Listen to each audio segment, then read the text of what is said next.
মনକୁ ଟିକେ ବଡ଼ କରି ଉପଭୋଗ କରିବ ପ୍ଲିଜ୍ ଆରେ ଆସ ନା ଏ ବର୍ଷାଟା ନା ଭାରି ସେକ୍ସି ମୋର କ'ଣ ଇଚ୍ଛା ହେଉଛି ଜାଣିଛ ଏ ବର୍ଷାରେ ଭିଜି ଭିଜି ଆମେ ଖାଲି ରୋମାନ୍ସ କରିବା ପ୍ଲିଜ୍ ଛାଡ଼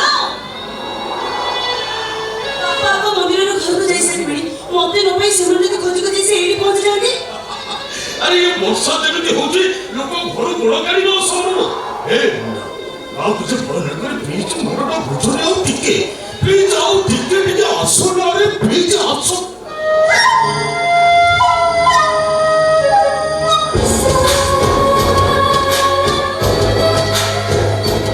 ଆମେ ତ ତମ ପ୍ରେମର ମୂଳ କଥାକୁ ଭୁଲି ଯାଇଛୁ ମୋ ପ୍ରାୟ କଥା ଦେଇ ଭୁଲିଯିବା ମୋ ଅଭ୍ୟାସ ଆରେ ମୁଁ ତୁମକୁ କଥା ଦେଇଛି ମାନେ ତମେ ନିଶ୍ଚୟ ସିନେମା ହିରୋଇନ୍ ହେବ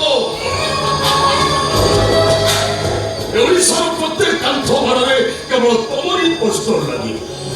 ତମେ ହେବ ଗାମା ଦୁନିଆର ନମ୍ବର 1 ହିରୋଇନ୍ କେବେ ଏସବୁ ହବ ଯେ କେମିତି କବି କବି ମୋ ଦେହ ମନସକୁ ନିଜର କରିସାରିଲାଣି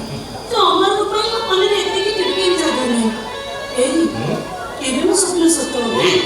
କାହିଁକି ବ୍ୟସ୍ତ କହିଲୁ ତମେ ଖାଲି ଅପେକ୍ଷା କର ମୋ ପ୍ରୋଜେକ୍ଟଟା ସରିଯାଉ ତମ ସ୍ୱପ୍ନ ନିଶ୍ଚୟ ସତ ଖାଲି ସେତିକି ନୁହଁ ମୁଁ ତମକୁ ନିଶ୍ଚୟ ମ୍ୟାରେଜ୍ କରିବି ତମେ ସତ କହୁଛ ମୋ ପ୍ରେମର ରାଣ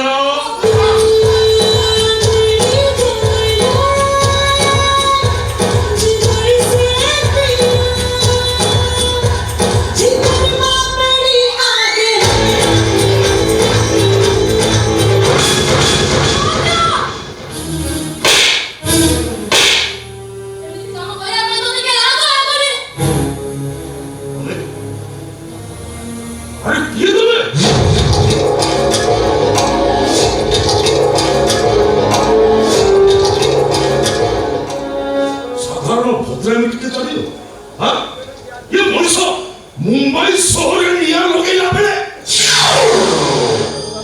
तुम समद्रोही मछली मारी आसो अरे जिए तो मैं हां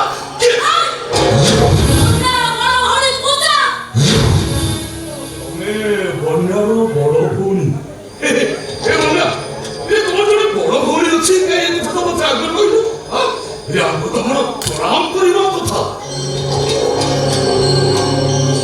आई ना जेहेतु मो देरो शाशु हेले ना प्रणाम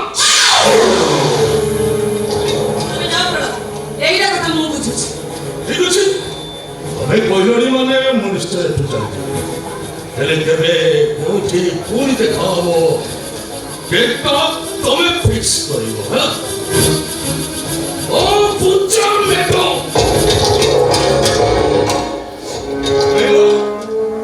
ଆଉ କେବେ ବି ଆମ ମଝିକୁ ମାରି ଆସିବ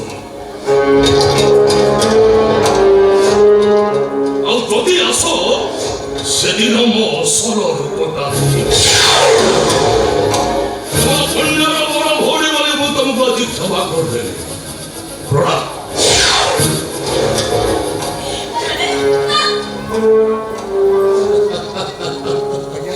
ଆସୁଛି କନ୍ୟା